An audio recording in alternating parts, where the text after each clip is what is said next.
Hello friends, स्वागत है आपका अपने चैनल स्टडी ग्रुप में। इस वीडियो में हम विश्व की जल संधियों से संबंधित प्रश्न करेंगे। चलिए देखना स्टार्ट करते हैं। हमारा फर्स्ट क्वेश्चन है, बाब अल मंदेब जल डमरू मध्य के संदर्भ में निम्नलिखित में से कौन से कथन सही है। तो चलिए देखते हैं।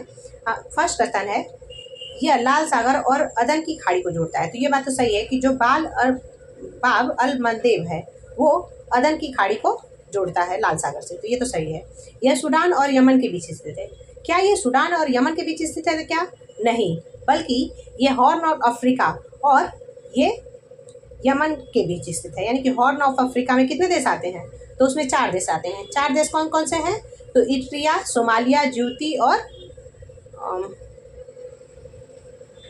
इथोपिया। ठीक है, तो ये 4 देश जो हैं वो 4 देश और यमन के बीच में क्या है? तो उसके बीच में है बाब अल मंदेब। ठीक है, तो इस तरह से केवल एक इसके लिए सही होगा। तो ऑप्शन नंबर ए इसमें सही है, केवल एक। ठीक है, फिर नेक्स्ट क्वेश्चन है, वह कौन सा जल डमरू मध्य है जो एशिया और उत्तरी अमेरिका को अलग करता है। तो देखिए, जो बेरिंग जल संधि है वो एशिया और उत्तरी अमेरिका को अलग करती है। तो ऑप्शन नंबर ए इसके लिए सही होगा। फिर नेक्स्ट क्वेश्चन है, डोबर जल संधि जोड़ती है। तो देखिए, जो डोबर जल संधि है वो इंग्लिश चैनल को उत्तरी सागर से जोड़ती है। ठीक है, यानी कि ये क्या करती है कि जो ब्रिटेन है यानी कि इंग्लैंड है उसको जो है फ्रांस से जोड़ती है। तो ऑप्शन नंबर सी इसके लिए सही होगा। फिर नेक्स्ट क्वेश्चन है, निम्नलिखित जल डमरुओं में से किस एक में से निकाली गई सुरंग यूनाइटेड किंगडम यानी कि ब्रिटेन और फ्रांस को जोड़ती है। तो ब्रिटेन और फ्रांस को कौन जोड़ती है? तो डोबर जल डमरू मध्य, यानी ऑप्शन नंबर सी इसके लिए सही होगा। फिर नेक्स्ट क्वेश्चन है, कौन सी जल संयोजी यूरोप को अफ्रीका से पृथक करती है। तो देखिए, यूरोप को अफ्रीका से अलग कौन करता है?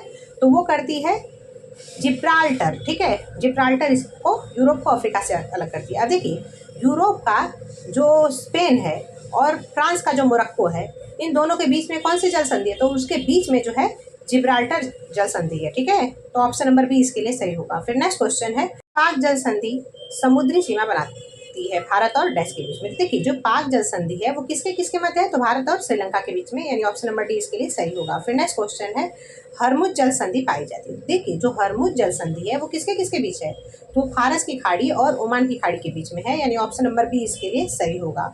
फिर नेक्स्ट क्वेश्चन है, निम्नलिखित युगों में से कौन सुमेलित नहीं है। तो चलिए देखते हैं, जोहर जल संधि। अब देखिए, जो जोहर जल संधि है वो सिंगापुर और मलेशिया के मध्य है, ना कि सुमात्रा के मध्य। यानी कि वो किसके किसके मध्य है? तो जोहर जल संधि जो है वो सिंगापुर और मलेशिया के मध्य है। अब याद करने को कैसे याद करोगे?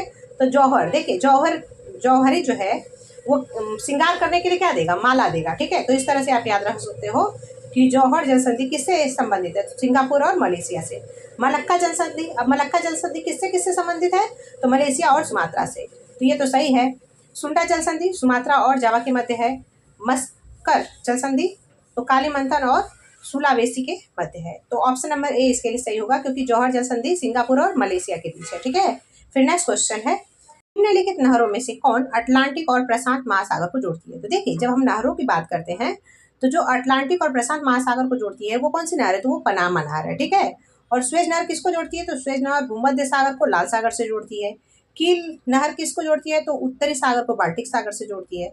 तो इस तरह से ऑप्शन नंबर बी इसके लिए सही होगा, क्योंकि अटलांटिक और प्रशांत को कौन जोड़ती है? तो पनामा नहर। ऑप्शन नंबर बी सही है। फिर नेक्स्ट क्वेश्चन है, लेम्बोक जल डमरू मध्य किन 2 द्वीपों के मध्य है। तो देखिए, जो लंबोक है वो बाली और लेम्बोक के मध्य है। तो ऑप्शन नंबर ए इसके लिए सही होगा।